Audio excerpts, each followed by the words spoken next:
Video mengerikan bencana longsor di Jepang terekam kamera.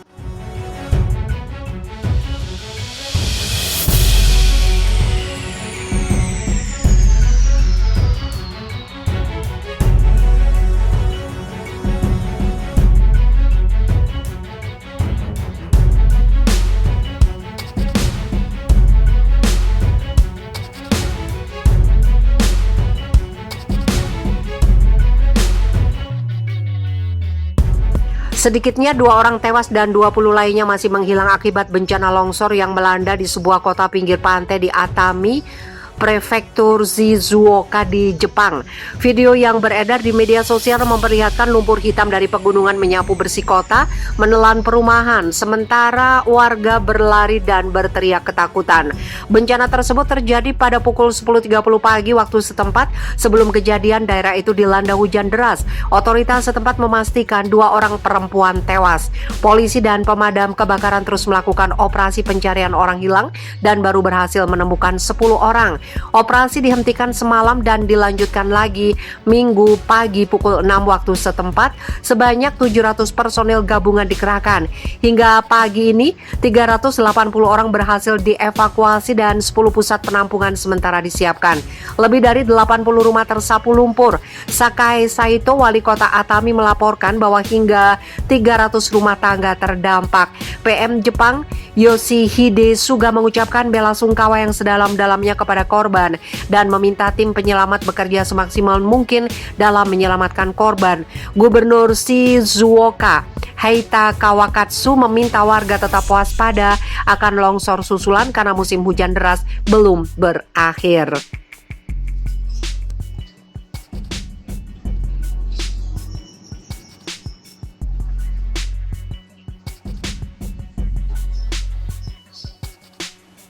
Selamatkan warga dari ancaman banjir, militer Cina ledakkan bendungan.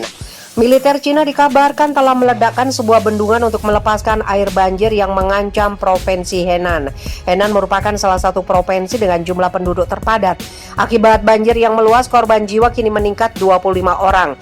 The Washington Post melaporkan operasi peledakan bendungan dilakukan pada Selasa 21 Juli malam waktu setempat di kota Luoyang.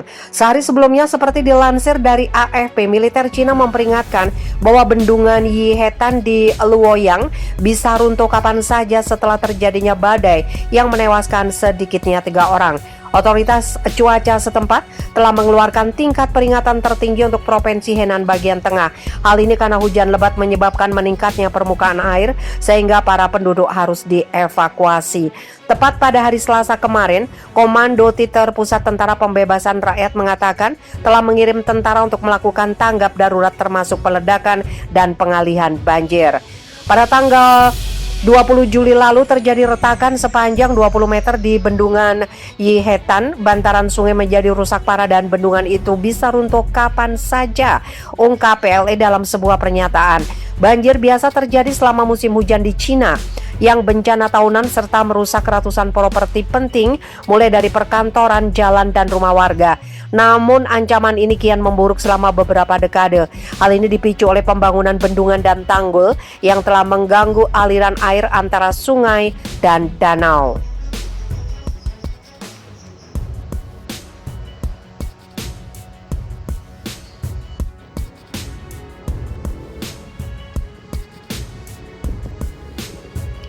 Usai diterjang banjir bandang, kota Zhengzhou, Cina kini dilanda COVID varian Delta.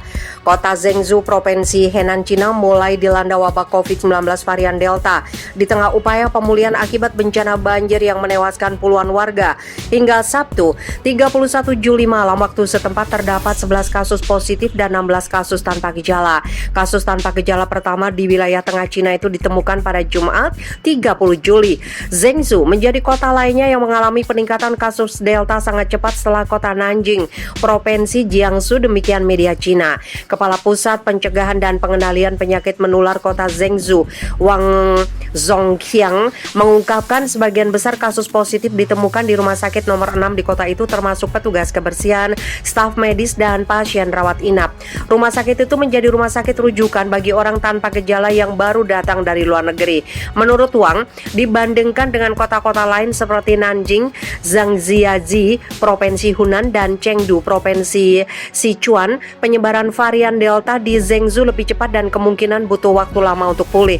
Zhengzhou sedang melakukan berbagai upaya pemulihan akibat bencana banjir yang menewaskan 51 orang hingga 23 Juli di seluruh wilayah Provinsi Henan. Jumlah korban tewas akibat banjir mencapai 99 orang.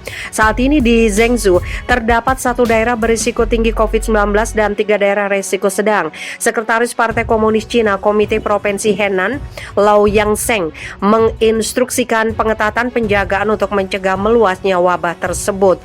Ia juga memerintahkan investigasi lebih lanjut mengenai sumber wabah tersebut dan warga setempat tidak boleh meninggalkan wilayah Henan.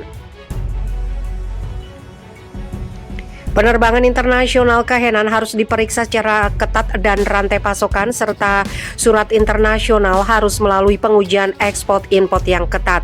Lau meminta kegiatan pertemuan massal dibatalkan, vaksinasi dipercepat, dan penyebaran informasi wabah ke seluruh masyarakat agar dilakukan secara tepat dan transparan.